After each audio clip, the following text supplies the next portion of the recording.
क्या हालचाल? बढ़िया हो रहा है पढ़ाई।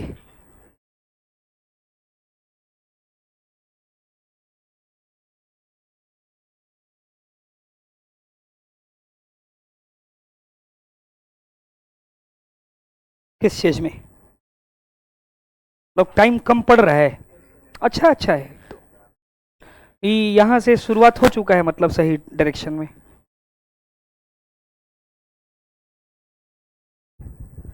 ये चौथा वाला लेक्चर के चक्कर में ना। ठीक है। केमिस्ट्री मतलब आप लोग सैल्यूट वाले लोग।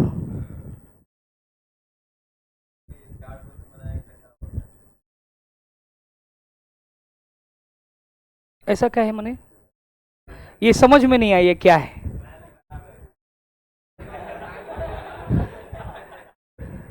बताओ।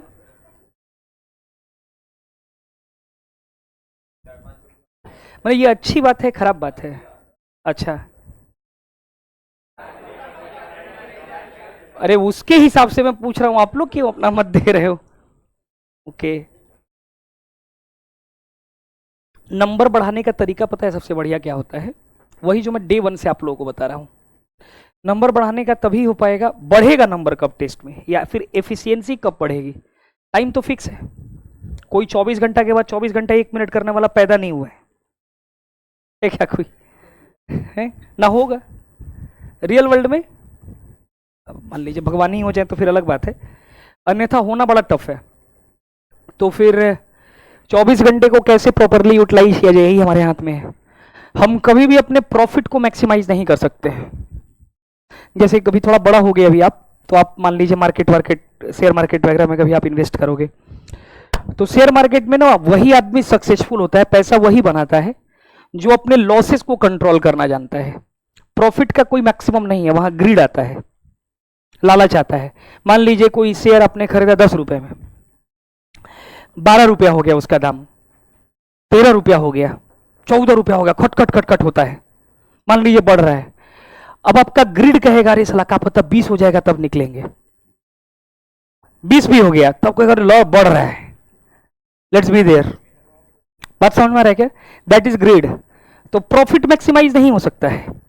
तो इसीलिए कहा जाता है कि कोई भी ट्रेड लेने से पहले आपको अपना स्टॉप लॉस क्लियर होना चाहिए, कि कितना लॉस आप ले सकते हैं। ये इंपॉर्टेंट है कि मैक्सिमम मैं इतना लॉस ले सकता हूं। गेन का कोई लिमिट नहीं है, लेकिन आपको वहां पे भी सेट करना पड़ता है कि इतना पे मैं काटना चालू करूंगा। मान लीजिए 100 स्टॉक खरीदा आपने, 100 लेके, तो 50 में निकाल दूंगा, 15 पे, 10 पे खरीदा हूं 15 पे निकाल दूंगा। दिमाग में क्लियर होना चाहिए। और फिर क्या होता है, जैसे मान लीजिए एक तो मैंने ये तो पॉजिटिव बात पता है कि बढ़ने लग गया। अब आप गणित के अच्छे बच्चे नहीं है, आपको चार्ट रीड नहीं करने आया, और मान लीजिए आपने 10 पे लिया, 8 आया, 7 आया, आपको लगेगा करेगा, आएगा वापस, थोड़ा लॉस कम होगा तब ले लूंगा। जैसे मैं जब जिन दिनों में एकदम इनिशियल दिनों में ट्रेड करता था, मतलब बहुत पहले की बात है, 2016-17 के आसपास पे, एक मैंने ट्रेड लिया 9:15 बजे सुबह में। पहले मैं 9 बजे लेक्चर नहीं लेता था, क्योंकि 9:15 बजे मार्केट खुलता है, तो 9:15 से 9:30 मैं किसी को नहीं दे सकता था। कोई भी कुछ मतलब ब्रह्मांड का कोई भी तत्व हो, मैं उससे बात नहीं करूंगा। वो 9:15 से 9:30 में सुबह पैसा बन जाता था, मन खुश हो रहा था, फिर आके पढ़ा देते, ऐसे होता था। तो एक बार हमने 16-17 के आसपास में एक ट्रेड लिया, तो ट्रेड लिया बैंक निफ्टी में, ट्रेड आया, बढ़ने लग गया पैसा उसका, बहुत तेजी से बढ़ा, 65,000 प्रॉफिट 3 मिनट के अंदर में। मतलब जितना लिया था मैंने 3 मिनट के अंदर 65,000 गया। तब मैं नया नया मार्केट में था, ज्यादा मेरे को समझ नहीं था, ग्रिड बैलेंस नहीं आ रहा था, इमोशंस एक्टिव था मेरा। मेरे को लगा यार ठीक है ना, अगले 17 सेकेंड में -92,000,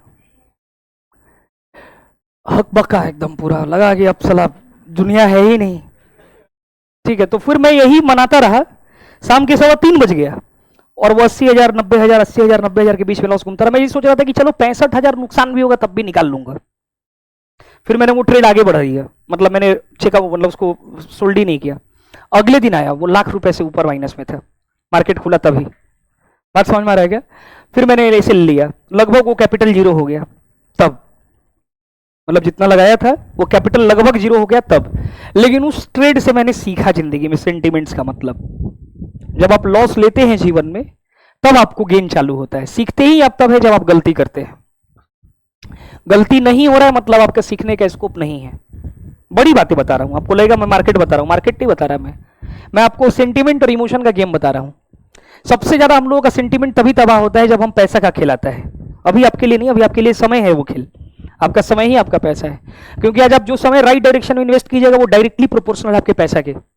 अगर मुझे कुछ जाकर के पास्ट में चेंज करना होगा तो मुझे एक बार फिर से इस पे बैठना था, एक बार फिर से मेरे को पढ़ना था, क्योंकि मुझे उस समय कोई बताता नहीं था कि इतना अहमियत है। सर लोग बताते थे, सर लोगों की बात को कहां वैल्यू देता है आदमी, ज्यादा नहीं दे पाता है। लेकिन फिर मुझे याद है कि जो भी बना वो सर लोगों के थोड़े थोड़े बात को वैल्यू देके ही बना। तो एकदम क्लियर हो गया उस समय कि लॉस लेना क्या है और गेन लेना क्या है। तो अब कोई भी ट्रेड अगर मैं कभी लिया तो पहले मैं अपना स्टॉप लॉस डिफाइन करता हूं कि इतना ही मेरा लॉस लेने का कैपेसिटी है। तो वो मैंने कर दिया। अब वो नीचे गिरा, ऊपर जाए वेल एंड गुड, नीचे गया कोई बात नहीं, मैंने पहले ही लगा रहा, ट्रिगर हो जाएगा, वो लॉस कट गया, कोई दिक्कत नहीं, हमको लॉस लेंगे तभी प्रॉफिट होगा। बहुत सिंपल सा बात है। This is how it goes in preparation also. आपने बोला 24 ही घंटे है, टाइम कम पड़ेगा, ये पहला चरण है कि हम राइट डायरेक्शन में। यहां से आइडेंटिफाई होना चाहिए कि चीजें अब पॉजिटिवली हमारे लिए सेट होने वाली है। शुरू में टाइम नहीं कम पड़ रहा होगा, जब आप प्रिपरेशन चालू किए होंगे तब टाइम एम्पल रहता होगा, बचता होगा, लगता होगा और दोनों सर अब क्या करूं, खत्म हो गया, अब बताओ अब क्या करें। ये जब आगे आएगा ना तो होगा ही नहीं। यहां के बाद एक अगला चरण आएगा जब आप कर ही नहीं पाएंगे, आप जान लगा देंगे, फूंक देंगे अपने आप को, एकदम झोंक देंगे पढ़ाई में, फिर भी आपसे होमवर्क तक कंप्लीट नहीं होगा, बाकी और कुछ पढ़ने का दूर छोड़िए। एक टाइम ऐसा भी आएगा, वो लास्ट स्टेज होता है, और वहीं के बाद फिर स्मूथनेस आता है करियर में। मतलब वहां के बाद करियर एकदम स्टूडेंट का स्मूथ हो जाता है, बहुत स्मूथ चलेगा वहां के बाद अगला 3-4 महीना। और ये टाइम आएगा अगले साल जून जुलाई के आसपास में। मतलब आपके लिए थोड़ा जल्दी आएगा क्योंकि जल्दी सिलेबस चालू होगा, मार्च अप्रैल के आसपास में आपके लिए आएगा, अप्रैल में मान के चलिए। तो इसमें यही है कि आप ऑप्टिमाइज अपने परफॉर्मेंस को कर सकते हो, और ऑप्टिमाइज करने का तरीका मैंने स्पष्ट बताया हुआ है। और वो तरीका यही है कि आप सुबह आते हो, जब आपकी क्लासेस खत्म होती है उसके बाद आप घर जाइए, लाइट भोजन करिए, लंच हमेशा लाइट होना चाहिए, एकदम दिमाग में रखिए। और इसके पीछे एक बड़ा बढ़िया लॉजिक आपके लिए तो और आसान है, आप ठूस के खा के आइए ब्रेकफास्ट। कहा जाता है कि ब्रेकफास्ट खूब तगड़ा करना चाहिए। अगर मान लीजिए आप हॉस्टल रहते हो, घर पे नहीं रहते हो, व्यवस्था नहीं है खाने का बढ़िया, बेसिक चीज है भाई, स्प्राउट्स हम बना सकते हैं बड़े आराम से, स्प्राउट्स कैन बी डन। हम बेसिक फ्रूट खरीद सकते हैं, जरूर नहीं कि हम बड़ा महंगा फ्रूट खरीदेंगे तभी वो हमको फायदा करेगा। सस्ते फ्रूट्स भी खरीदे जा सकते हैं, सस्ते फ्रूट्स में चुकंदर भी आता है, फ्रूट्स नहीं है, वेजिटेबल है वो, but that can be treated as fruit to us. भाई गरीबों का फ्रूट है वो, उसका भी तो जूस बनता है, 10 रुपए गिलास मिल जाता है। बाकी 10 रुपए गिलास मौसमी थोड़ी मिल रहा है अभी। मौसमी का जूस पीना खतरनाक है। मतलब आपको लगता है कि जूसेस भाई बढ़िया बढ़िया जगह देखते होंगे, वो सीरियल वीरियल देखते थे ना सीरियल वीरियल, आप लोग भी, हम लोग भी बचपन में सीरियल देखते थे, तो हम भी बोलते थे मम्मी जब अमीर बन जाएंगे ना हम तो ऐसे ही सुबह सुबह ब्रेकफास्ट करेंगे, जूसेस टेबल पे होगा। फिर एक बार एक हमको बायोलॉजी के टीचर ने बताया कि जूस पीना बड़ा खतरनाक है। बात समझ में आ रहा है, जूस नहीं पीना चाहिए। हम कहे क्यों? क्योंकि जूस में क्या होता है ना कि जब आप पीते हो तो फिर सिप सिप लेकर तो जूस नहीं पीते, जूस तो अपन पीते हैं, तो लगातार शुगर का कंजम्पशन हम करते हैं। मतलब शुगर, एक ही बार बॉडी में शुगर लेवल बढ़ जाता है। और जब हम खाते हैं फ्रूट्स तो उस समय शुगर नहीं बढ़ता। कई बार आप देखोगे कि तरह तरह का फ्रूट्स काट के लोग खा रहे हैं मिक्स करके, वो भी फायदेमंद नहीं होता। एक ही फ्रूट खाना चाहिए, कस के खाना चाहिए, जो भी खा रहे हैं एट अ टाइम, मिक्स नहीं करना चाहिए फ्रूट्स को। तो छोटी छोटी बातें हैं ये, लेकिन मतलब बताने वाले, तो फिर हम समझ कि नहीं, अमीर होने के बाद और सतर्क होना होता है। वैसे मैं हुआ नहीं अभी तक, बट मैं एक बात बता रहा हूं कि तब आपको वो होना चाहिए कि भाई हमको कंजम्पशन कैसे करना है। इस हेवी नाश्ता करना चाहिए आपको, अभी ब्रेकफास्ट एकदम हेवी होना चाहिए। क्यों हेवी होना चाहिए? अच्छा, केटल सबके घर में होगा, मतलब घर नहीं है तब भी अगर आप रूम पे भी रहते हो तो केटल ले लो एक, ठंडा के दिन में बहुत जरूरी है। 400-500 रुपए का भी डिस्काउंट में चल रहे हैं बगल में मॉल में, बात समझ में रहेगा। एक केटल खरीद लीजिए। मैं आपको एक डाइट बताता हूँ बड़ा बढ़िया, ओट्स ले लीजिए, एक मसाला ओट्स होता है, आप देखेंगे तो 15-15 रुपए का पुड़िया में आता है। और अगर मान लीजिए थोड़ा बड़ा लेना एक पैकेट तो उसमें फायदा होगा आपको। आप ओट्स डाल दीजिए, पानी डाल दीजिए, वो 3-4 मिनट में बॉयल होकर के अपने आप बन जाता है, उसमें कुछ नहीं डालना है आपको। बहुत न्यूट्रिशियस है और हेवी डाइट है, आप बहुत बैलेंस लाएंगे अपने अंदर। जितना चीज खा सकते हैं सुबह खा के आइए। यहां सुतने वाला मास्टर तो है नहीं कोई, आप सुत के दिखा दीजिए दम है तो। भाई ज्यादा खाइएगा तो सुतिएगा, यही होता है कि थक जाएंगे सर तो नींद आने लगेगा, तब आप सुत के दिखाइए दम है तो। तो आप चाह के भी नहीं सूत पाइएगा। हेवी ब्रेकफास्ट रहेगा, मन शांत रहेगा, एकदम बढ़िया, सुबह से लेके एकदम थकान नहीं होगा, न्यूट्रिशन प्रॉपर है। आप उल्टा काम करते हो, आप यहां से आते हो भूखाइल, हुमच के खाते हो, लाऊ माई दाल, लाऊ भात, लाऊ तरकारी, लाऊ सोहट देव। Are you getting my point और नॉट? कबाड़ के खा रहे हैं एकदम दोपहर में भात भात। दैट गिव्स क्या मतलब, उससे कार्बोहाइड्रेट का कंटेंट बढ़ रहा है, स्टार्च बढ़ रहा है बॉडी में, भाई नींद आएगा ही आएगा। Are you getting my point और नॉट? तो नींद आने लगता है, फिर हमारा वो सोते हैं हम लोग यही प्लान करके कि उठ जाएंगे आधे घंटे में। बाकी आप समझ ही रहे हैं कि क्या होता है वो। अच्छा, वो आपके साथ हो रहा है? नहीं, सबके साथ हो रहा है वो। एवरीबडी मीन्स एवरीबडी, हर बंदे के साथ हो रहा है। बात समझ में आ रही है क्या? हर एक बंदा के साथ है कि भाई कस के खाएंगे दोपहर में तो नींद आएगा। और दोपहर में सोना घातक है, ब्रेन के लिए बड़ा घातक है, ब्रेन के लिए बहुत घातक है, नहीं सोना चाहिए, एकदम नहीं सोना चाहिए। साउंड स्लीप ले सकते हैं, ऑल्दो इस उम्र में साउंड स्लीप होता ही नहीं है। स्लीप मतलब स्लीप ही होता है, कस के सो जाते हैं। गेटिंग माय पॉइंट और नॉट? लाइट डाइट लेना चाहिए दोपहर में, लाइट डाइट लेकर के थोड़ा आराम भी कर लेना चाहिए। मैं तो बोल रहा हूं आराम इन द सेंस की जरूर नहीं कि आप सो जाइए, किताबों से दूर रहिए। आप घर जाने के बाद थोड़ा देर के लिए अपने आप को रिफ्रेश्ड अप रखिए। फिर कुछ नहीं उठाना चाहिए आपको, नोट्स उठाना चाहिए सीधे अपना जो क्लास में चला, नोट्स उठाइए तीनों सब्जेक्ट का, और उसको ही पढ़ना है आपको पहली प्रायोरिटी पे। एकदम पहला काम यही होना चाहिए आपका, रोज घर जाकर के जो पढ़ाया है क्लास में उसको थोरोली पढ़िए, हर सवाल को फिर से लगाइए पेंसिल से बगल में ही, वहीं पे।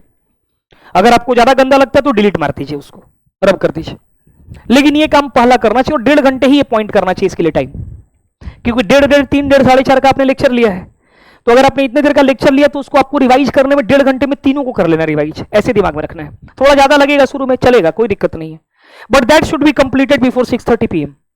6:30 तक ये हो जाना चाहिए नोट्स का काम। मतलब दिन भर में जितना पढ़ा है आपका सब नोट्स रिवाइज है। 6:30 के आसपास में आपको टी ब्रेक लेना चाहिए प्रॉपर, बढ़िया, आधा घंटा एकदम स्मूथ ब्रेक लीजिए एकदम बढ़िया से। लेकिन अब डिटरमिन्ड होना पड़ेगा आपको वहां पे कि अब भाई टी ब्रेक लिए तो घूमने नहीं चलेगा दोस्त के साथ, इधर नहीं चलेगा उधर नहीं चलेगा। आप 7 बजे के आसपास फिर से बैठिए, 7 सवा 7 तक बैठिए, एंड वो सीटिंग आपकी 3 घंटे की होनी चाहिए। अब वहां प्रॉब्लम है कि सर मेस में खाना नहीं मिलेगा, आप उसको सेट करिए ना, दैट कैन बी डन। बोलिए हॉस्टल छोड़ देंगे, भाई वो देगा ना। और आपके साथ तो वो भी समस्या नहीं है क्योंकि आपने बढ़िया हॉस्टल रखा है, ठीक ठाक जगह पे हैं आप, वहां आपको खाना पैक करवा के रख लीजिए। आप वहां बोल लीजिए खाना तुम मेरा पैक कर दो, अरे ठंडा खाना खा लेंगे तो क्या हो जाएगा उससे। मेरे यहाँ अक्का आती है खाना बनाने, हम कभी भी नहीं खा पाते गर्म खाना, मतलब हमको मतलब गर्म खाना is like a celebration for me till date. मतलब अभी भी कभी अगर मैं टाइमली पहुंच जाता हूँ घर, जब अक्का है घर पे, अक्का मतलब दीदी वो जो बाई आती है खाना बनाए, वो बनाई खाना, और मैं अगर कभी पहुंच गया तो मजा सा आ जाता है। मतलब हमको लगता है कि आज जंग जीत गए हम, कि गर्म रोटी हमको मिलेगा। मतलब साल भर में 2-3 बार ज्यादा नहीं मिल पाता होगा, ऐसा सिचुएशन है। तो क्या हो गया, ठंडा खाने से हम कौन सा अनफिट हो गए? 5 साल पहले भी ऐसे दिखते थे, 5 साल बाद भी ऐसा दिखेंगे, एकदम तय है, घंटा कुछ नहीं होगा, एकदम क्लियर है। हम अपने बॉडी को मेंटेन करके रखे हुए इतना कि हमको पता है क्या लेना है, हमको कब लेना है, कितना लेना है। आई नो दैट, बैलेंस है पूरा। तो आपको ये बात समझना पड़ेगा, और आप 7 सवा 7 के बजे आज बैठ जाइए और 3 घंटे की सीटिंग मारिए, एंड दैट 3 घंटा should be dedicated to your homework, कुछ और नहीं। Nothing means nothing. एक दिन में 70-75 क्वेश्चन से ज्यादा होमवर्क नहीं मिलता तीनों सब्जेक्ट की काउंटिंग अगर आप देखेंगे तो, ऑन एन एवरेज। ये बहुत ज्यादा मैं बोल रहा हूं, इतना भी नहीं मिलता। जिस दिन नहीं मिला है उतना 75 कर लीजिए उस दिन, अपने आप से एक होमवर्क अपने आप को, सीट का क्वेश्चन ठीक करके, ये करके वो करके 75 जुटा लीजिए। और पढ़ने से पहले 15 मिनट तक पढ़ने की तैयारी करिए कि क्या पढ़ना है, और वो प्रॉब्लम सोल्विंग सेशन है आपका। 3 घंटे 75 क्वेश्चन आपके पास पढ़ा होना चाहिए। और अब क्या होता है, आपने जैसे बच्चे ने बोला कि 4 ही क्वेश्चन में 1 घंटा लग गया, या 5 ही क्वेश्चन में 1 घंटा लग गया, ये पेपर में भी हो रहा है। पेपर में भी किसी टफ क्वेश्चन में हम स्टक हो रहे हैं और वहां पे बहुत ज्यादा टाइम खर्च कर रहे हैं, जिसके चलते हम आसान वाले सवाल नहीं निभाना पा रहे। तो हम घर पे ही अगर अपने आप को एक पेपर रोजाना देना चालू कर दे, 3 घंटे बैठे लेकर के, और 3 घंटे में 75 क्वेश्चन बनाना है, उससे क्या हुआ, जब पीसीएम तीनों लेकर के आप बैठे तो तीनों सब्जेक्ट में आपका ब्रेन टॉगल कर रहा है। फिर वो सवाल खत्म हो जाएगा कि सर घर में हमसे बनता है, पेपर में नहीं बनता है। ये भी रहता होगा अभी मन में। ये इसलिए रहता है क्योंकि घर में जब आप एक चैप्टर बनाने बैठते हो तो केवल उसी चैप्टर के सवाल बनाते हो, धीरे धीरे आपका दिमाग आदी हो जाता है। लेकिन पेपर में क्या होता है, एक चैप्टर फिर दूसरा चैप्टर फिर तीसरा चैप्टर, जंपिंग होता है, तो आपका ब्रेन उतना टॉगल कर नहीं पाता, क्योंकि ट्रेनिंग आपने किसी और चीज का किया और टेस्ट उसको किसी और चीज पे कर रहे हो। तो डायरेक्शन चेंज किया ना आपने, तो उसका घाटा तो होगा। तो वो घाटा से हमको क्या करना है, बचना है। तो उसके लिए हमको तीनों सब्जेक्ट लेके बैठना है, एकदम दिमाग में क्लैरिटी होना चाहिए। क्वेश्चन नंबर 1 आया, 3 मिनट ही उसका टाइम है, अगर वो 3 मिनट एक्सीड कर रहा है कैलकुलेशन के चलते, बहुत अच्छी बात है, आपको 3 मिनट से आगे बढ़ना है। लेकिन अगर वो 3 मिनट में आपको क्वेश्चन स्ट्राइक ही नहीं कर रहा है, आप उसका करेक्ट अप्रोच आइडेंटिफाई नहीं कर पा रहे हो, तो आपको उस क्वेश्चन को घेरा मारना है, स्किप करना है, आगे बढ़ना है, एकदम सिंपल। अगर किसी क्वेश्चन के बीच में है, कैलकुलेशन में फंसे हुए, लग रहा है कि कैलकुलेशन कंप्लीट करने में 4 मिनट लग गया, 4.5 लग गया, 5 लग गया, कोई बात नहीं है, वो आपको करेंगे तभी वो टाइम घटेगा। लेकिन अगर आपको स्ट्राइक ही नहीं कर रहा है, गलत रूट ले रहे हैं, आप समझ नहीं पा रहे हैं, तो आपको उस क्वेश्चन पे दिमाग लगाना नहीं है, आप छोड़ दीजिए उसको, अगले क्वेश्चन पे बढ़िए। 75 क्वेश्चन के होमवर्क को 3 घंटे में आपको कंप्लीट, 75 क्वेश्चन ही क्यों बोल रहा हूं, क्योंकि 75 क्वेश्चन ही मेंस में आएगा। अमूमन तौर पे आज के रेट में आपको जो होमवर्क मिल रहे हैं वो 75 ऐसे ही क्वेश्चन मिल रहे हैं जो मेंस में ही आएंगे। एडवांस के तो ज्यादा क्वेश्चन अभी हम इनिशियल में कर नहीं रहे। तो बहुत सिंपल सा बात है कि हमको ये ट्रेनिंग करना पड़ेगा। ये काम अगर लगातार 21 दिन 20 दिन आप करिएगा ना, तो अगले 21 दिन के बाद ये रिजल्ट में आपके ट्रांसफॉर्म करना चालू करेगा। मतलब आप देखेंगे ना कि पेपर में भी आपकी इफेक्टिविटी बढ़ रही है। आपने होमवर्क कर लिया, 10:15 10 10:30 के आसपास डिनर करिए, डिनर के बाद ऑलवेज अब वहां आप फोन उठाइए, और जब भी आप पढ़ रहे हैं फोन आपका है ही नहीं, फोन में होमवर्क करना ही नहीं है। सर उसी में है तो क्या करें, प्रिंट आउट निकलवा के जाइए। बहुत खर्चा हो रहा है, आपको लग रहा है ऐसा कि आप खर्च नहीं कर रहे हैं, बहुत खर्चा कर रहे हैं आप, यकीन मानिए मेरा, आप बहुत खर्चा कर रहे हैं। मैं बहुत अच्छे परिवार से था, लेकिन मैं एकदम याद रखिए, जब मैं पढ़ता था तो उन दिनों में मेरे पास एक डायरी थी, छोटी सी खरीद के रखता था मैं, और उस पर रोज सुबह में लिखता था 5 रुपए का पोहा, 5 रुपए का जलेबी, 5 रुपए का चाय। इस सुबह हम खा के जाते थे। बात समझ में रहा, एकदम रोज नियम से कि ये करके हमको जाना, और उस पर हम लिखते थे क्या रुपए का हिसाब हुआ। इनऑर्गेनिक केमिस्ट्री जब रटते थे ना, तो उसको सुनाएंगे किसी को नहीं तो भाई हमको याद नहीं रहेगा। तो जो छोटू होता था चाय देता था, तो अपना काट देते थे, ये 5 रुपए का पोहा, 5 रुपए का जलेबी, 5 रुपए का चाय जो होता था, उसमें से एक 5 रुपए काटते थे और पार्ले जी का बिस्किट खरीदते थे, उसको बिठाते थे, खिलाते थे। अब बोलते रहते थे उससे, वो कब जा रहा है, कुछ नहीं बुझा रहा है, गरियाएगा जरा जरा हमको। लेकिन हम अपना काम कर लिए, जो रट के है उसको उल्टी कर दिए। रटना को उल्टी करना जरूरी है। अब हमने वो 5 रुपया मैनेज किया उसी 15 रुपए के बजट में से, कहीं और से 5 रुपया नहीं लाए, और वो इसलिए क्योंकि हमको फिल्म देखना है, एकदम फिक्स है। संडे हम मूवी देखने जाएंगे, टेस्ट जिस दिन होगा उसके बाद हमको मूवी देखना है, मतलब देखना है। भाई नहीं पढ़ेंगे, टेस्ट दिए हैं, आज क्यों पढ़ेंगे, अब रात में पढ़ेंगे, सीधे पेपर एनालाइज करेंगे, एनालिसिस की डायरी पे ही बात करेंगे, और कुछ नहीं पढ़ेंगे, पेपर बना के जाएंगे, अगले दिन जो डाउट होगा सर से पूछेंगे। बहुत सिंपल सा बात है। तो एकदम आपको ये करना पड़ेगा, प्रिंट आउट निकालिए, इससे दूरी बनाना बहुत जरूरी है। इस सेट से, डिजिटल ये जो मोबाइल है, इससे आपकी दूरी पढ़ते वक्त होनी चाहिए, मतलब होनी ही चाहिए, एट एनी कॉस्ट, एकदम होना चाहिए, एकदम होना चाहिए। अगर वो नहीं होगा, जैसे मेरे पास बहुत डिवाइसेज है, मान लो जैसे मैक है मेरा, चाहे मैकबुक है, चाहे कुछ भी है ना, उसमें मैंने एक भी अनर्गल कुछ चीज नहीं है। गेम्स मैं किसी और के मोबाइल में खेल लेता हूं, जैसे नीतीश सर आजकल गेम खेलने का बड़ा शौकीन हो गए हैं, हेडशॉट देते हैं, बात समझ में रहेगा। तो हम लोग बैठ के उनके साथ ही खेल लेते हैं, जब भी खेलना होता है उनको हमको खेल लेते हम लोग बैठ के, फिर डालते। बहुत सिंपल सा बात है। फिर हमने कोई गेम ही नहीं खेला, हमको दूर निकलना ही पड़ेगा इन छोटी छोटी चीजों से। 10 साढ़े 10 बजे के आसपास में have a proper break, talk to your mom and dad, tell them about what you are doing, be original, be authentic, talk to them, they are the best person you will ever encounter. आज आपको नहीं भरोसा होगा, मतलब जो मैं बातें बोल रहा हूं आपको लगेगा कि यार ये मतलब थोड़ा टफ नहीं है सर, क्या बात करेंगे, उनको थोड़ी बुझाएगा। जब मैंने आईआईटी का पेपर दिया था, मेरे पापा दूर दूर तक आईआईटी के कुछ भी नहीं थे, लेकिन उनको आज भी सिलेबस याद है। उनको ये पता है कि एओडी में कौन से चैप्टर से क्वेश्चन खूब आता है। मैं इतनी तक बातें करता था उनसे, टेस्ट में गलती होती है तो उनसे एकदम रॉटन बोल देता था मैं, रॉट, कुछ फर्क नहीं पड़ता मेरे को, ये हो रहा है पापा, ये गलती हो रहा है। बी ऑथेंटिक टू सम, आपके लाइफ में कोई ना कोई एक बंदा ऐसा हो मॉम डैड में से जहां आप खुल के सब कुछ बात कर पाए। Talk to them, you will feel very light, and make sure कि आपको बात करना है उनसे, बात कर लीजिए, आधे घंटा टाइम उसी के लिए रखिए आप। अब उसमें फूफा फूफा फूफी मामा चाचा चाची काकी को नहीं करना है। This relationship do not ever exist. आपको लगेगा अभी कि ये सब मैटर करता है, जिस दिन आपका सिलेक्शन नहीं होगा ना, और जो अभी आपको सिंपैथी देंगे, और जो आपको सिंपैथी आदमी दुनिया आपको तभी ज्यादा भाव देगा जब तक आप फेलुअर हो जाएंगे। जिस दिन आप सक्सेस की सीढ़ियां चढ़ना चालू कर देंगे, यकीन मानिए मेरा, आप में 10 खामियां निकालना चालू कर देंगे लोग, और आप में 10 खामियां रहेंगी और आप सक्सेसफुल नहीं रहेंगे, आप में कोई खामी नहीं निकालेगा। मान लीजिए आप, जैसे मुझे लगता है कि अगर मैं आज के डेट में नीचे थोड़ा गिर भी जाऊं, लेटेस्ट से कभी गिरूं भी, तो मुझे कोई फर्क नहीं पड़ेगा उससे, गिरने से कभी फर्क नहीं पड़ता। मैं जिंदगी में बहुत गिरा हूं, और जब भी मैं गिरा हूं तो बहुत दिक्कत नहीं होता है मेरे को। लोगों को लगता है लोग बात करेंगे, ये क्या सोचेंगे, वो क्या सोचेंगे, इससे आपको ऊपर उठना पड़ेगा। इंपॉर्टेंट सिर्फ ये है कि आप क्या सोचेंगे, क्योंकि जहां जा करके मैं गिरा हूं वहां पहुंचना ही उनके बस की नहीं है, जिनके सोचने की मैं बात कर रहा हूं।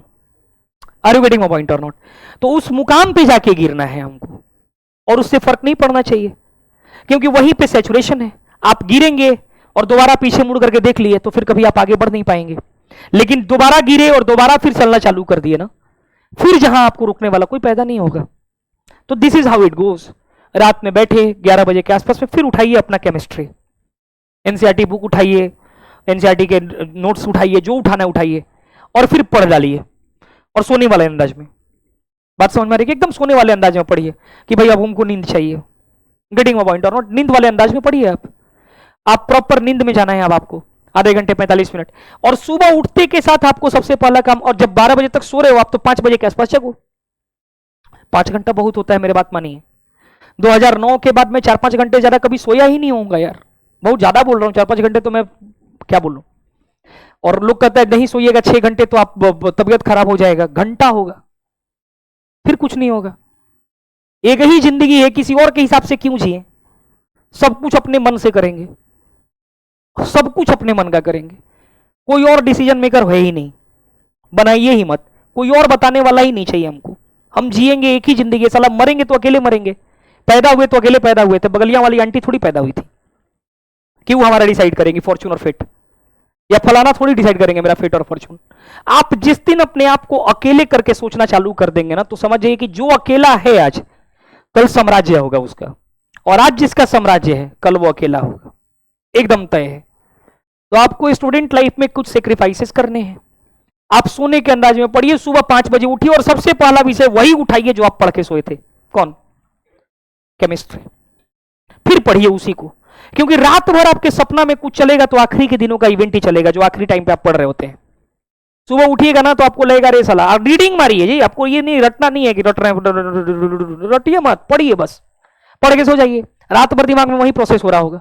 सुबह उठिएगा, एक बार पढ़िएगा, याद हो जाएगा आपको, खत्म। आप करके देखो ना, होगा, प्रैक्टिकली होगा, एकदम हो जाएगा। फिर आप सुबह उठिए, फिर फिजिक्स मैथ्स जो आपको करना है अपना करिए। दिस वो आपको 6-7 घंटे ही मिलेंगे, उससे ज्यादा नहीं मिलने वाला है। आप अगर सोचिएगा कि पढ़ने के लिए टाइम हमारे पास 10 घंटा मिल जाए, 12 घंटा मिल जाए, possible? During the syllabus completion पे, जब तक सिलेबस चलता रहेगा, 6-7 घंटे ही मिलेगा हमारे पास समय। बस हमको उस 6-7 घंटे को बहुत इफेक्टिवली यूटिलाइज करना है। हमको यूटिलाइज करना है, स्मार्ट वर्क करना है, हार्ड वर्क नहीं करना। मैंने जो बात कही उसमें सब जगह स्मार्ट वर्क है, हार्ड वर्क नहीं है कहीं भी। और आए डाउट पूछे, और डाउट्स में कभी भी सोल्व करवाने के पीछे मत पड़िए। Always remember that, ask for the hint, just hint, always and always. इस पूरी टेक्निक में इंपॉर्टेंट यह है कि सर हमने जब स्ट्रेस दिया नहीं ब्रेन को तो खुलेगा कैसे? तो ब्रेन खोलने का तरीका यही है कि never ever ask your faculty और educator to solve the question, never. Just ask him the hint, what is the process, you iterate it. Again you are facing doubt, you it ask the doubt only at that step where you are stuck down, और कुछ नहीं। नहीं तो फिर आपको क्या होगा ना कि स्पून फीडिंग की आदत पड़ जाएगी, and once you are spoon feeded you are out of the race. फिर रैंक की रेस से आप बाहर हो। Spoon feeders can never be the rankers, एकदम सिंपल सा बात रखिए। गेटिंग माय पॉइंट और नॉट? और 6-7 घंटे बहुत है। अगर इसको इफेक्टिवली हमने प्लान कर लिया तो हम अपने आप अपना होमवर्क भी कंप्लीट कर पाएंगे, रिवाइज भी कर पाएंगे। और सुबह आने से पहले रिवाइज कर लिया, 2 बार रिवीजन कर रहे, घर जाके भी रिवीजन, क्लास आने से पहले भी क्लास का, पीछे वाले क्लास का, तीनों सब्जेक्ट का रिवीजन। बात समझ में आ रही है? This is more than sufficient, and do the homework. ये मोर देन सफिशिएंट है। टेस्ट आने वाला है, उससे पहले थोड़ा pedagogy change, overall revision, overall revision. Take every test as is the final test. हर टेस्ट को आपको इस तरीके से लेना है कि यही है, मतलब सारा खेल इसी का है। अगर जब हम ये सब लेना चालू करेंगे तभी ब्रेन हमारा सेव करना चालू करेगा रैंक की ओर। और ये पूरा प्रोसेस है। आप एक बार अनप्लान्ड अनस्ट्रेटेजिक होकर के मान लीजिए अभी तक चल रहे हो, यहां से भी अगर आपने स्ट्रेटजी सेव करना चालू किया, अपने आप को फिक्स करना चालू किया, फोकस्ड करना चालू किया, चीजें बदलनी चालू हो जाएंगी। Overnight it not change. आपको ये लगेगा कि ओवरनाइट बदल जाएगा, सर इस टेस्ट में नंबर तो नहीं आया, मैंने किया, कोई बात नहीं है, this is not your final test. आपका बेस्ट कभी आना ही नहीं चाहिए इस टेस्ट में। Let's set your best for that test. आपका डी जिस दिन होगा उस दिन आपको अपनी जिंदगी के बेस्ट 6 घंटे जीना है, आप ऐसा समझिए। और अभी ही आ जाएगा वो तो फिर उस दिन नहीं आएगा। तो आपको हमेशा अपना बेस्ट उस दिन के लिए बचा के रखना है। वो उसी दिन आएगा।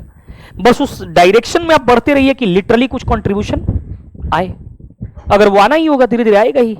तो आपको थोड़ा प्लान्ड बढ़ना है, मतलब अभी छितरा के नहीं बढ़ना है, इधर उधर दिस दैट ऐसा नहीं करना है, एकदम प्लान्ड बढ़ना है, स्ट्रेटेजिक बढ़ना। सवाल नहीं बनेगा कोई बात नहीं यार, जितना नहीं बनेगा उतना फायदा है, जितना नहीं बनेगा उतना फायदा। अगर सब बनना चालू हो जाए मजा ही नहीं है। आप ही बताओ, कल 5-6 सवाल दिए थे, मजा आपको 4 को 5 को सवाल दिया, या मजा जहां गलती किया वो दिया, जो नहीं बना वो दिया? हमेशा मजा वही देगा। मान लीजिए वो सवाल नहीं करते हम लोग, तो शायद वो सोचते ही नहीं कि एच जी सी के बीच में 2:1 हम लोग ऐसे सोच भी सकते हैं। Are you getting my point? ये भी थॉट प्रोसेस हो सकता है, ऐसे भी सोचा जाएगा। तो वही बात है ना कि हम जितना ज्यादा नहीं करने वाले सवाल बनाएंगे उतना ज्यादा हम सीखेंगे। तो नहीं बनाने के चलते डिमोटिवेट हो रहे हैं, कोई बात नहीं यार, नहीं बना रहे, हाँ नहीं बन रहा है, आप पूछिए फिर बनाइए, पूछिए फिर बनाइए, उसके बाद नहीं बन रहा है तब दिक्कत है। बात समझ रहे? फिर रीथिंक करना, फिर स्ट्रेटजी को मोल्ड करना है।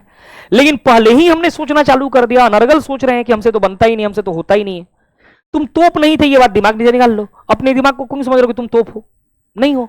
मान लो सबसे पहले कि तुम तोप नहीं हो भाई, तुमको सीखने आओ, लर्नर हो। आज तक हम लर्न कर रहे हैं, आपको भी लर्न करना है। Are you getting my point और नॉट? धीरे धीरे करके हमारा लर्निंग पेडागॉजी बढ़ता जाएगा, इनहैंस करेगा। जैसे ही हमारे कर्व के अंदर बहुत बढ़िया चीजें एकोमोडेट हो जाएंगी, हम कर जाएंगे। सिंपल है। गेटिंग माय पॉइंट और नॉट? तो टाइम है, बस उसको यूटिलाइज कीजिए प्रॉपरली, ठीक है? चलिए आगे बढ़ते हैं।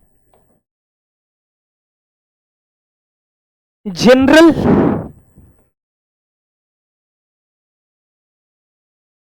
रिजल्ट्स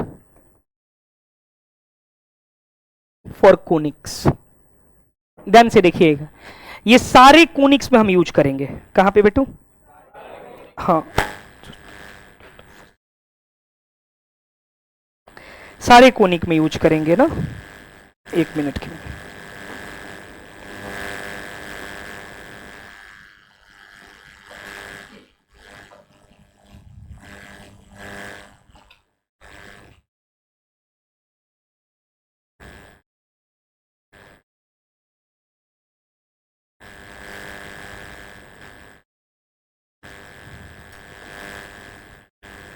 ठीक है,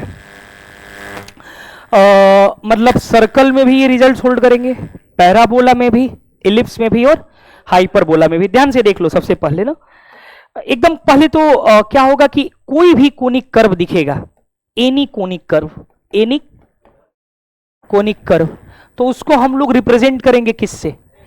एस से। एकदम ये बात याद रहनी चाहिए हमको। क्लियर है क्या? कोई भी conic curve, B it any curve, that will be represented by S. पक्की बात है क्या? दूसरा बात देखिएगा, ध्यान से सुन लीजिएगा पहले ना। अगर इस कर्व की इक्वेशन है तो कोई बंदा हमसे S1 बोल रहा है, तो S1 का मतलब है curve evaluated at point P, H, K मान लीजिए। समझ में आ रहा है क्या?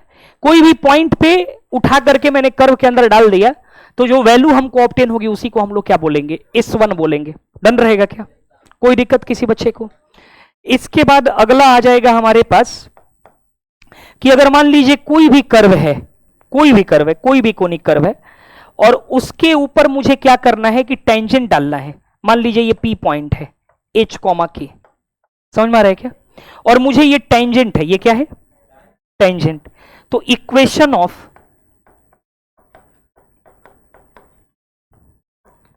Tangent to any conic curve at P, H, K is T बराबर 0। क्या भाई? T बराबर 0। क्लियर है क्या? ये T क्या है? टेंजेंट ना। T कुछ खास चीज है, और T क्या है देखिएगा ध्यान से। T is obtained by following replacements, following replacements in S। जो भी हमारे कर्व की इक्वेशन दे रखी है वो क्या है? S है। तो उस कर्व में हम कुछ कुछ रिप्लेसमेंट करेंगे, और वो कौन कौन से रिप्लेसमेंट करेंगे? जहां भी उस कर्व में आपको दिखेगा x², क्या दिखेगा? मान लो इसको H, K नाम ना दे करके x1, y1 दे देते हैं। क्या दे देते हैं बेटा? x1, y1। ठीक है।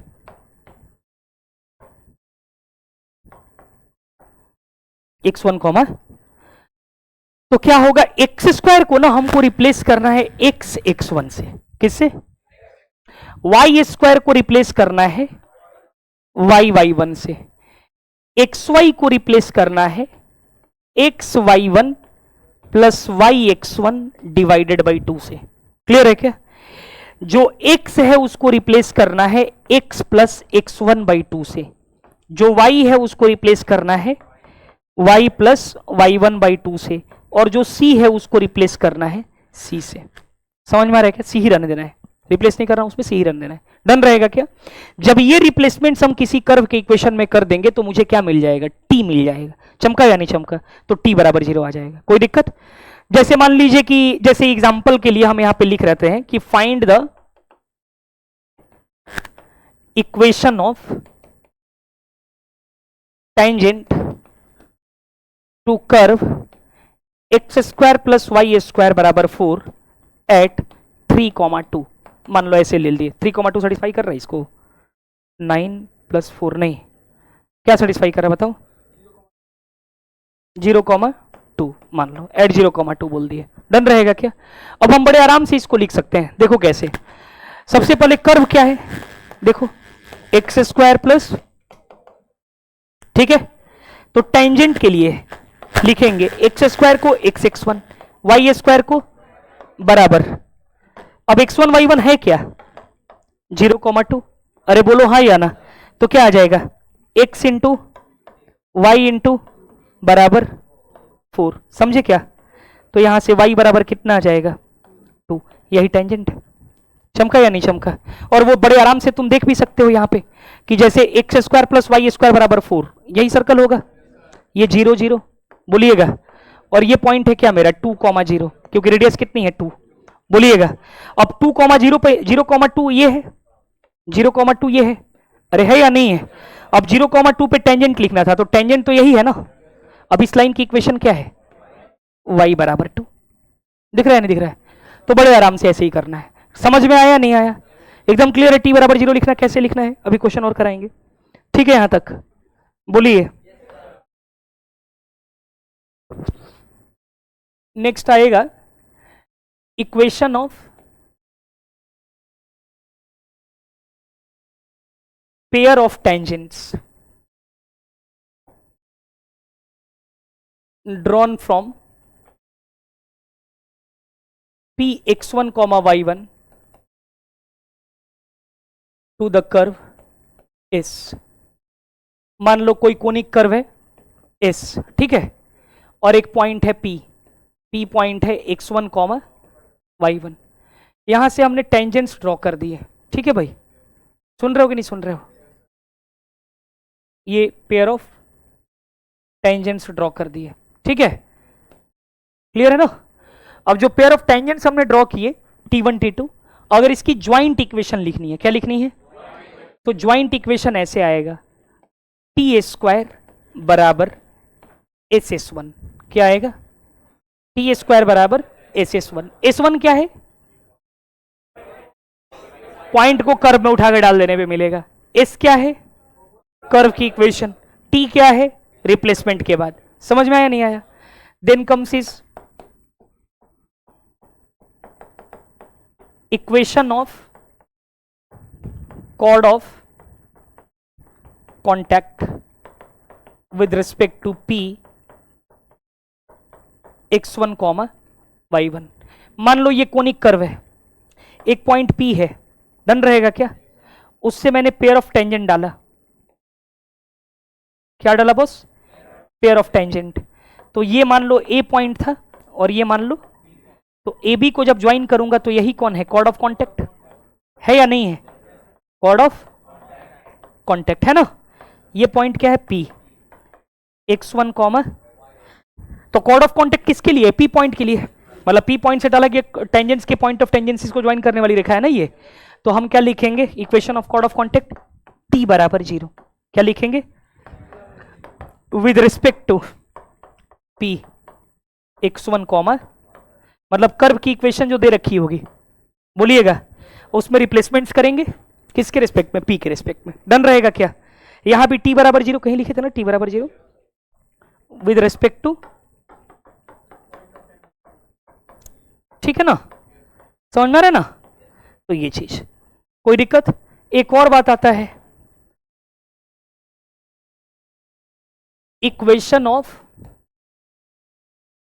chord with given middle point m x1 comma y1। मतलब एक कॉर्ड है मान लो, ठीक है क्या, जिसका मिडिल पॉइंट गिवन है x1 कॉमा y1, और मुझे इस कॉर्ड की इक्वेशन लिखनी है, ठीक है क्या। तो this equation is given as t बराबर s1 क्या, with respect to mid point x1 comma y1। ये जनरल रिजल्ट्स हैं, समझ में आ रहा है क्या, जो हर जगह वैलिड होगा, सर्कल में भी, पैराबोला में भी, इलिप्स में भी, हाइपरबोला में भी। हम सर्कल में ही पढ़ा दिए, वहां नहीं पढ़ाएंगे। डन रहेगा क्या, लिख लीजिए इतना पहले।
हो गया।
हो गया।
Is it done?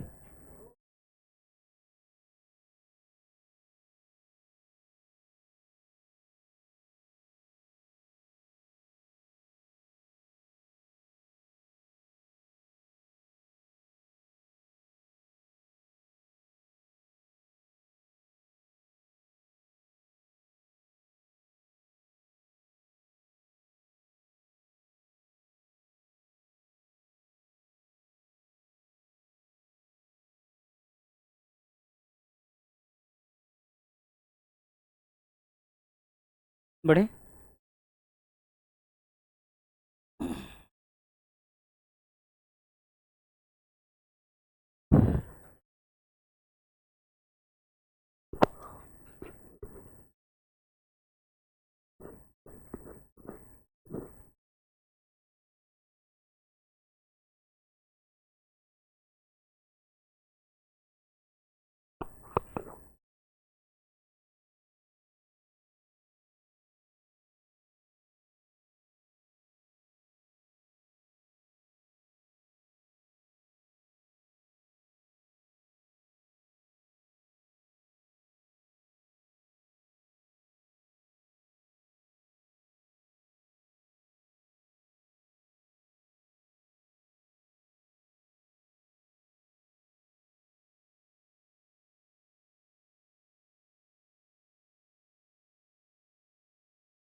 डन?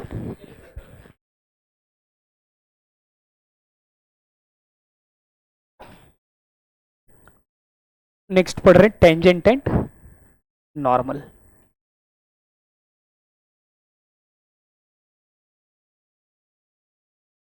ठीक है, सबसे पहले क्या पढ़ेंगे? टेंजेंट के बारे में। ध्यान से देखो, equation of tangent to circle r square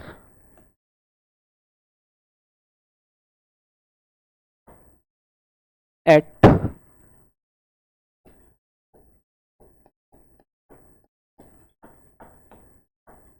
देखो ध्यान से, x square plus y square बराबर आर स्क्वायर के लिए x1 कॉमा y1 पॉइंट पे मुझे टेंजेंट लिखना है। ठीक है क्या? बोलो। तो कैसे लिखेंगे? टेंजेंट एट पॉइंट P, बोलो, बराबर कितना आएगा? t बराबर, अभी ना पढ़ा है, किसके रिस्पेक्ट में? x1 कॉमा, बोलोगा तो ये कितना आएगा? एक्स स्क्वायर की जगह x1 y1 is equals to, कोई दिक्कत? सिंपल एकदम। अब दूसरा मान लो तुमसे पूछते कोई पैरामेट्रिक पॉइंट पे, तो पैरामेट्रिक पॉइंट याद है ना, क्या होता था? P theta. इसको हम लोग क्या लिखते थे? P r cos theta comma, याद है या नहीं याद है? R cos theta comma r sine theta. Clear है क्या? तो अगेन क्या आएगा? टेंजेंट एट पी ही ना पूछा है, तो टेंजेंट एट पी क्या आएगा? टी बराबर 0। किसके रिस्पेक्ट में? With respect to P. पक्की बात है क्या? तो x1, तो x इंटू x1 क्या है? आर कॉस थीटा, बोलिएगा, plus y1 r sine theta बराबर, देखो तो ये आर आर कैंसिल हो जाएगा ना, तो यहां से कितना आएगा? x cos theta plus y sign theta बराबर r। चमक गया क्या? 100% अलाइंड हो ना? तो मतलब ये क्या लिखा हुआ है कि अगर ये सर्कल है, सुनिएगा, x square plus y square, कोई पॉइंट P यहां पे लिखा हुआ है x1 कॉमा y1, तो ये जो टेंजेंट दिख रहा है आपको, सॉरी, ये जो टेंजेंट दिख रहा है ना आपको, ये है ये टेंजेंट की इक्वेशन। डन ना? और ये वाला का मतलब क्या हुआ कि जैसे अगर ये सर्कल था मेरा, कोई पॉइंट P थीटा था, हाँ या ना भाई, तो ये है टेंजेंट। कोई दिक्कत? बोलिएगा। सिंपल समझ में आ गया ना अपने को? ठीक है भाई। तीसरा रिजल्ट आया, तीसरा पूछते हैं आपसे कि विथ स्लोप एम, स्लोप के साथ, कि अगर स्लोप दे देंगे तब टेंजेंट कैसे लिखिएगा, ठीक है ना?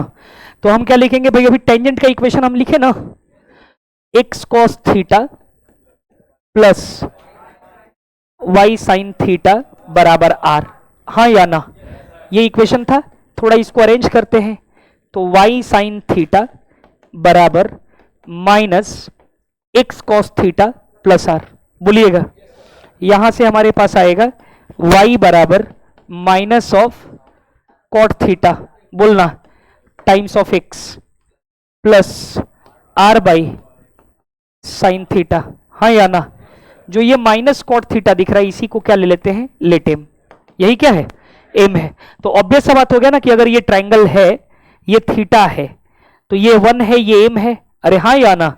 ये root over 1 plus m square है, तो यहां से ये लिखा क्या हुआ है, एम एक्स, बोलिएगा, प्लस इसमें sine theta r upon perpendicular by, अरे हाँ या ना, 1 अपॉन रूट ओवर, प्लस के साथ और माइनस के साथ दोनों लेना पड़ेगा, साइन एडजस्ट करेगा ना वो यारा। तो ऐसे, तो ये कितना आ जाएगा यहां से, y बराबर m x plus minus r root over 1 plus m square. चमका क्या? तो ये आ गया मेरे टेंजेंट का इक्वेशन। डन ना? इसका मतलब ये हुआ कि यदि ये सर्कल है अपना, क्लियर है क्या? सेंटर तो 0,0 ही है, हाँ या ना? तो अगर एक टेंजेंट मेरा ऐसा है, दिख रहा है क्या? मतलब अगर y बराबर m x plus r root 1 plus m square वाला, तो माइनस वाला y इंटरसेप्ट नेगेटिव रहेगा ना? अरे हाँ या ना? अगर वो नेगेटिव में है तब, पक्की बात है क्या? तो एक टेंजेंट ये है, जैसे मतलब अगर ये टेंजेंट नंबर T1 है तो ये टेंजेंट नंबर, दोनों टेंजेंट्स को रिप्रेजेंट कर रहा है। डन रहेगा क्या? और टेंजेंट्स की इक्वेशन कितनी आ जाएगी, y बराबर m x plus minus r root 1 plus m square, याद रहेगा? तो x1 y1 पे क्या, x x one plus y y one बराबर r square, r cos theta को आर साइन थीटा पे क्या, x cos theta plus y sine theta बराबर आर, एम स्लोप के साथ y बराबर m x plus minus r root 1 plus m square. और ये जो रिजल्ट है valid only for standard circle. किसके लिए? स्टैंडर्ड सर्कल मतलब जिसका सेंटर क्या हो भाई, ओरिजिन। पक्की बात है क्या? Valid only for standard circle. Clear है ना? अब यहां से फिर अपना आएगा डीआरसी, मतलब ध्यान से देखिए थोड़ा।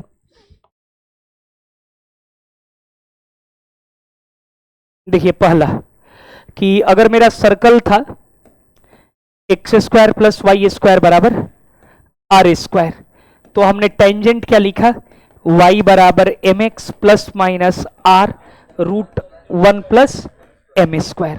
कोई दिक्कत भाई? लेकिन अगर वहीं पे कर्व मान लीजिए, ठीक है, मेरा अगर दे दे x माइनस एच का कार्टेशियन फॉर्म, बोलो y माइनस के का बराबर, अगर ये मेरा सर्कल है, तो ऐसे सूरत में इसके लिए जो टेंजेंट आएगा, सेम काम, y के जगह पे y माइनस के, x के जगह पे x माइनस एच, है ना? तो क्या आ जाएगा, y माइनस के बराबर m times x minus h plus minus r root 1 plus m square. कोई दिक्कत? ये टेंजेंट आ जाएगा। तो ये जो ऊपर लिखा हुआ रिजल्ट है वो केवल स्टैंडर्ड सर्कल के लिए, कार्टेशियन सर्कल के लिए ये हो गया। कोई दिक्कत? ठीक है ना भाई? इसके बाद दूसरा बात देख लो,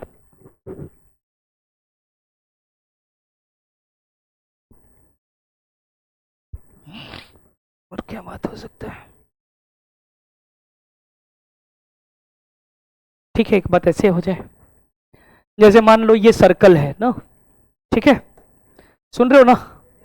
ये सर्कल है, लेटस से यहां एक टेंजेंट डाला गया और एक टेंजेंट यहां डाल दिया गया।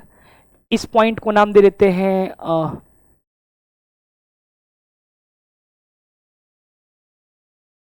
ए थीटा 1 और इसको नाम दे देते हैं बी थीटा 2, ठीक है? और इनके पॉइंट ऑफ इंटरसेक्शन का नाम दे देते हैं पी, पॉइंट ऑफ इंटरसेक्शन का नाम दे देते हैं पी। पक्की बात है क्या? तो टेंजेंट एटी क्या आएगा बताओ, ए पे टेंजेंट का इक्वेशन लिखो। पैरामीटर क्या है, थीटा 1 है ना, तो एक्स कॉस प्लस आर, और tangent at B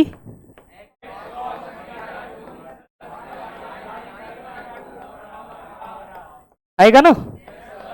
equation number 1 ये, इक्वेशन नंबर 2 ये, बोलिएगा। फॉर पॉइंट ऑफ इंटरसेक्शन क्या करेंगे, सॉल्व किसको, 1 एंड 2 को कर दोगे ना। अरे बोलो, तो जो पॉइंट P आएगा वो आएगा r cos theta 1 plus theta 2 by 2 divided by cos of theta 1 minus theta 2 by 2 comma r sine theta 1 plus theta 2 by 2 upon cos of theta 1 minus theta 2 by 2। कोई दिक्कत, ट्रिग्नोमेट्री लगाएंगे और इसको निकाल लेंगे तो यही आएगा रिजल्ट। डन रहेगा क्या, अरे बोलिए। तो ये आ गया मेरा पॉइंट ऑफ इंटरसेक्शन। ये क्या है, point of intersection of tangents drawn to circle at a theta 1 and b theta 2। Clear, बोलिएगा। इसके बाद तीसरा बात देखिए जरा, तीसरा बात है कि जैसे मान लो ये एक सर्कल है और मान लो यहां कोई पॉइंट मैं ले रहा हूं P H कॉमा K, ठीक है क्या, और ये टेंजेंट डाल दिए, ए पॉइंट है, इस पे क्या डाल दिए, टेंजेंट डाल दिए, ठीक है ना। तो टेंजेंट की इक्वेशन तो क्या होती है, y बराबर mx plus minus r root 1 plus, होता है नहीं होता है। ये टेंजेंट की खासियत क्या है, ये P पॉइंट से पास कर रहा है, अरे कर रहा है या नहीं कर रहा है, तो कर रहा है तो क्या करेगा, सेटिस्फाई। तो जब सेटिस्फाई करेगा तो K बराबर mh plus minus r root, एक तरफ कर लीजिए तो K माइनस mh बराबर plus minus r root, square करिए जरा, तो K square m square h square m के h बराबर r square plus r square m square. एक तरफ जरा करिएगा तो h square minus r square times of m square, बोलिएगा, minus 2hk times of m, बोलो, plus k square minus r square बराबर 0। आया या नहीं आया, ऐसा कुछ आया, बड़ा खतरनाक इक्वेशन हो गया ये इक्वेशन बहुत अच्छा है, काम का चीज है।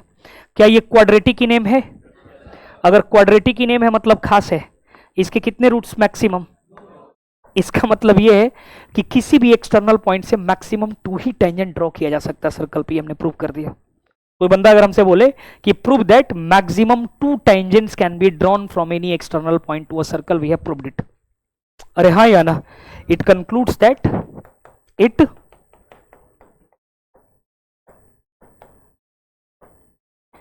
maximum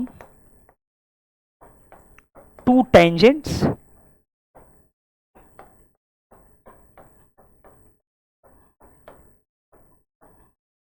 any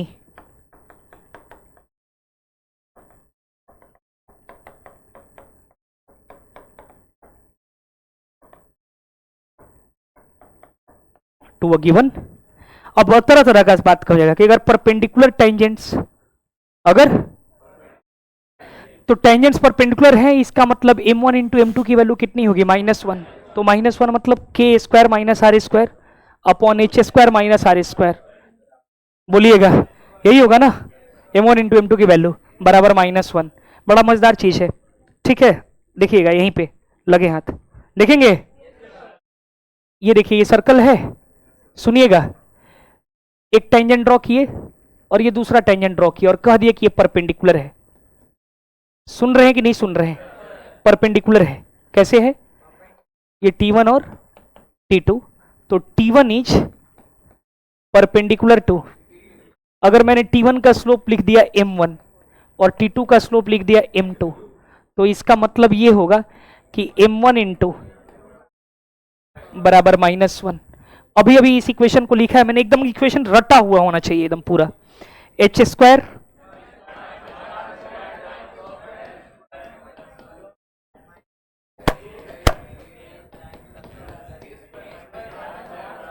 बराबर 0। कोई दिक्कत है?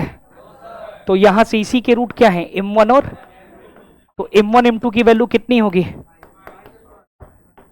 -1। तो m1 m2 कितना आएगा,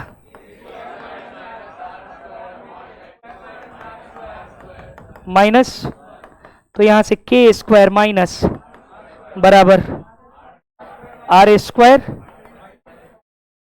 एच स्क्वायर इधर लाइए, h square plus k square बराबर 2r स्क्वायर, मतलब x square plus y square बराबर 2r स्क्वायर, मतलब x square plus y square बराबर √2r का।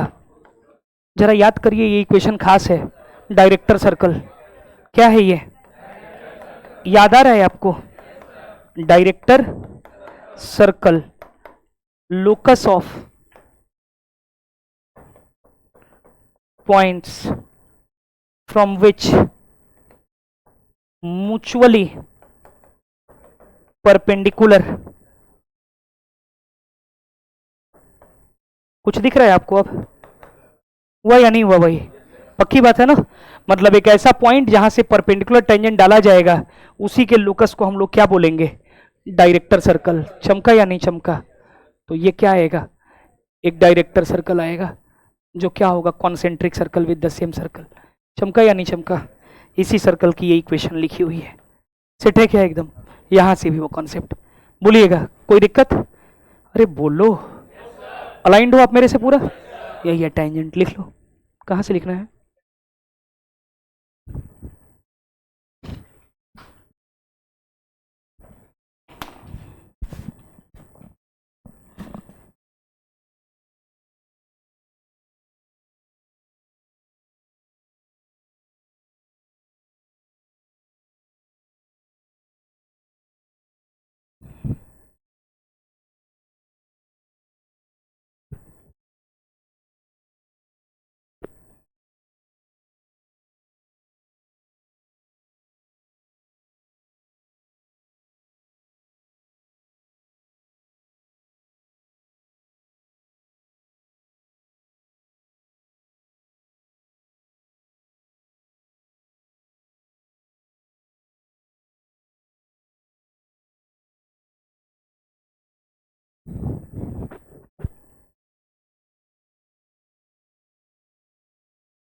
लगे हाथ नॉर्मल बताओ ना, नॉर्मल कैसे लिखा जाएगा?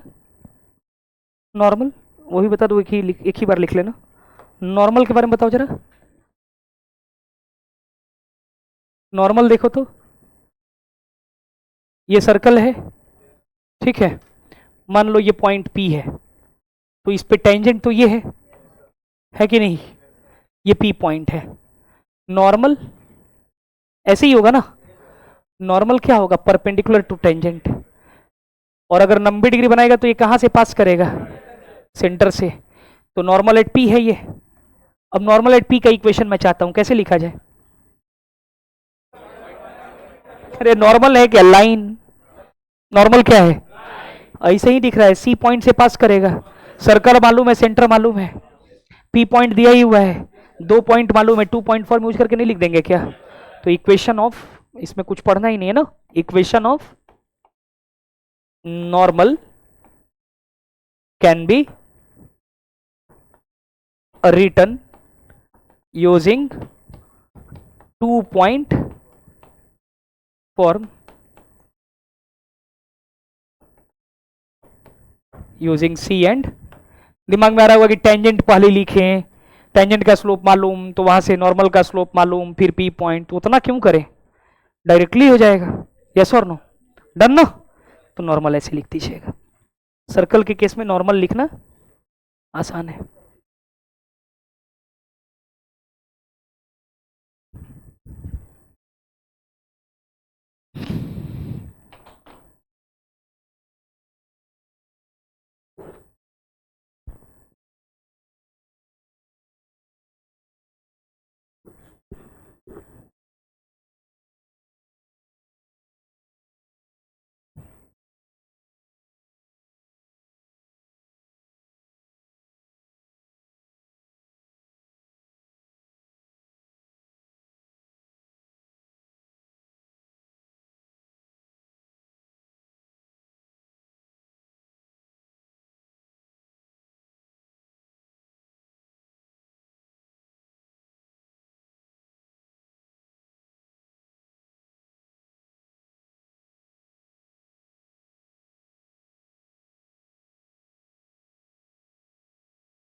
हो गया।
हो गया।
हो गया ये सबका?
हो गया।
हो गया।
हो गया। चलो सवाल इस पे कल कराएंगे टेंजेंट नॉर्मल पे, ठीक है ना। आज इतना ही रख लो। पढ़ के आना अभी तक का सब, ठीक है। एक बार शीट दिखाओ ना जरा इसका।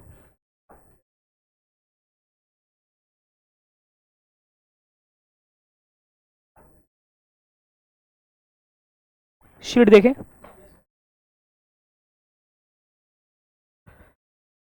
इसमें भी बनाना चालू कर दो।